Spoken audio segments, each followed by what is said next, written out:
हम जो कुछ भी हैं सब इसी की बदौलत हैं जो तुम देख रहे हो। जो मैं देख रहा हूं उससे यही अंदाजा होता है कि हम सब चोर हैं, डाकू हैं, बदमाश हैं, लुटेरे हैं। इस दुनिया का हर बड़ा आदमी चोर है, डाकू है, लुटेरा है।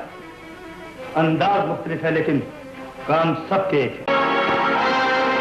शाहनवाज, तुमने मेरी बहन को नहीं अपने नसीबों को धक्का दिया है। तुमने अपनी मौत को आवाज दी है।